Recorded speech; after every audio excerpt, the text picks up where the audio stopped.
Hi, my name's Jane, and this is my story about breast cancer.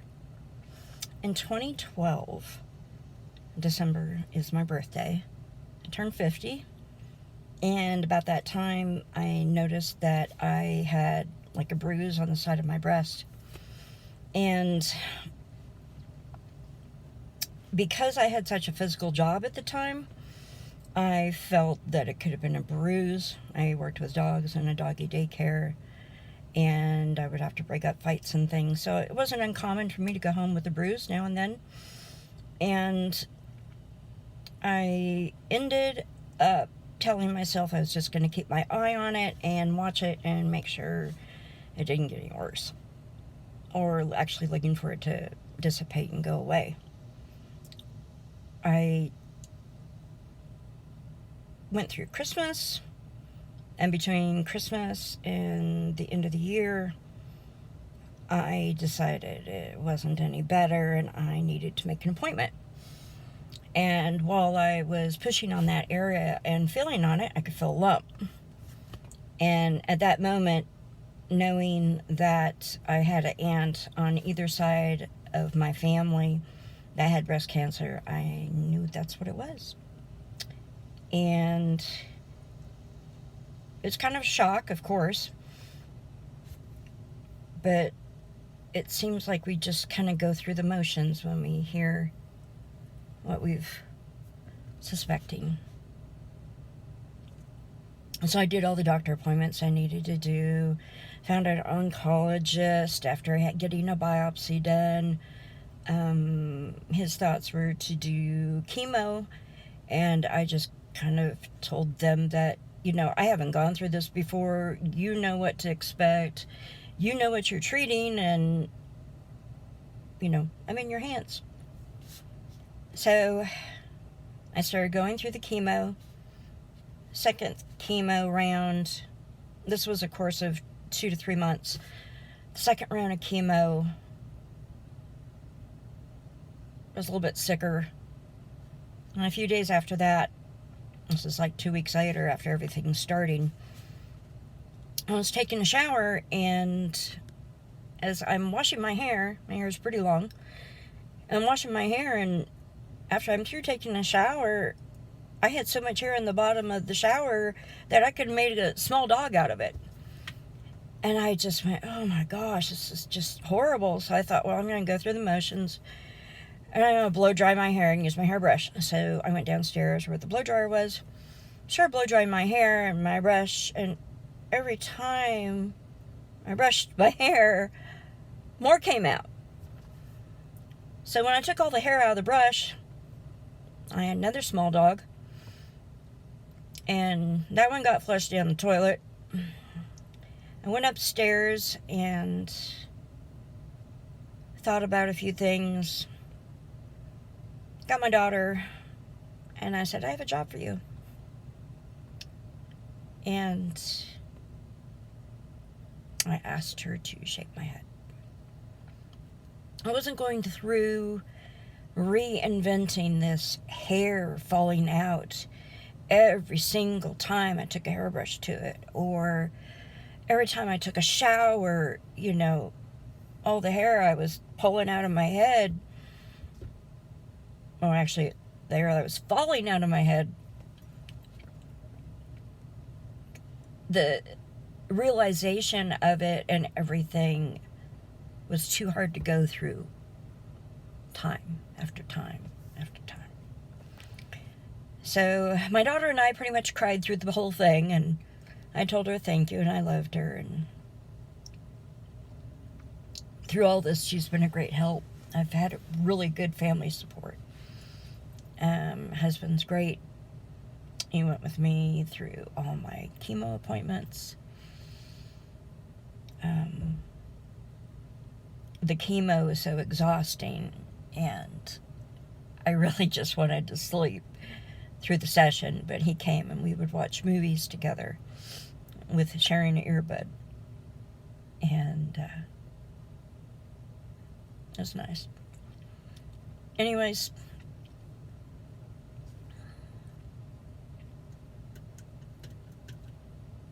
I've been This is like my third time trying to make this video. And every time I do it, I keep telling myself, I'm not going to cry. And I think putting this whole thing to words almost makes you feel like you're reliving it. And it's hard.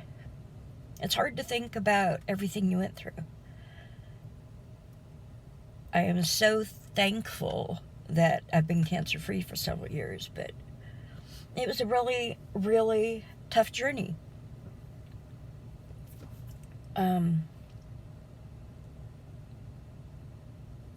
We were church shopping at the time, and I've been a Christian all my life, and I told you, I had so much prayer going on and all this, but even with prayer, you know, you really have to give it up. You have to not let this be such a negative thing. You've got to go through it and stay positive and work on trying to stay healthy and taking your vitamins and trying to eat right. Oh, and the chemo things, there's things that you can't eat with chemo because it tastes so horrible. Like, you couldn't eat like green salads and stuff like that. It tastes like dirt. But,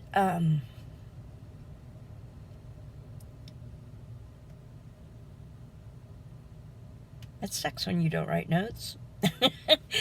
Anyways, so, went through the surgery the first time. Had my expanders put in.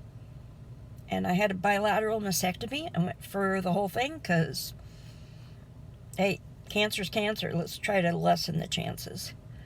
In the beginning, they wanted me to do that gene testing. And I said, look, I have cancer. I have an aunt on both sides of the family that have cancer.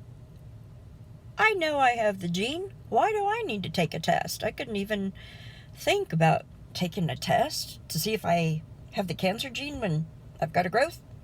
And I'm positive. That's a no-brainer. Anyways, bilateral, that was the move. That wasn't even a discussion. I made my decision right in the beginning. Sorry, I'm sitting in my car because my house is too noisy, so you got outside noise. Anyways, went through the stretching of the expanders. Went through a lot of problems because I was having infections, and they really wanted to make sure I had several months of being clear with that. And so 2013, I did the chemo, did the first surgery. 2014, I had my second surgery, had my expanders taken off, and my implants put in that I would be with for years. I think the important through everything is to just wrap yourself with as many positive people out there for you. If you're religious, pray. But try to stay positive. I'm one of those people that when I get up in the morning, I'm always looking for something good out of that day even to start with. Since I went through my cancer battle and everything, I ended up having fibromyalgia. So that's another story. But there's a lot of aches and pains from that. But here, after having, from 2012 till now, I realized that my story wasn't quite done. After you have your implants and your expanders taken out, and then you have your implants put in for your second surgery, there's more surgery after that. Ha! I found out that if you want to or not. Next thing is nipple surgery. So, to do the nipple surgery, they kind of cut like a little T in your skin. And they kind of pinch it together and sew it and let it heal up. And it forms like a little bump. Now, mind you, once you have the surgery, when it's healed, you'll go in and get a tattoo for color. Well, when you get those little nipples sewn, it looks like you have high beams all the time. And I really wasn't wanting to go through high beams and having to wear a bra or having to wear something to cover that up because I didn't want to be embarrassed about it. So I decided not to do it. And I always referred to my boobs as being Barbie boobs with no nipples or anything. And about a week ago, my daughter Facebooks me and tags me in this post that some tattoo artist had posted. And they were wanting to do some further education in their cosmetic tattooing. So I ended up messaging her. And just when you think that your story's over, it's not. I'm supposed to meet her tomorrow. And I'm going to be spending Friday with her in a seminar. And she's going to be doing 3D nipple tattooing for me. Now, I don't have the bump, and like I said, I didn't want to have a nipple bump, but I'm going to have the 3D tattoo, and oh my gosh, I'm just realizing that my story is going to be somewhat complete. I'm excited. It's my first tattoo, but I'm so excited about being able to close a book on the breast cancer thing. Now, that doesn't mean that I may not get it in the future, but I can close the book on this chapter. So I just want to tell you that going through it was a heck of an experience. The cancer itself, the cancer isn't the big deal. It's the chemo or the radiation that you might go through. The chemo hurt like hell. I never had a why me moment. Oh God, why me? That was never there. It's just, oh God, this is so painful. This hurts.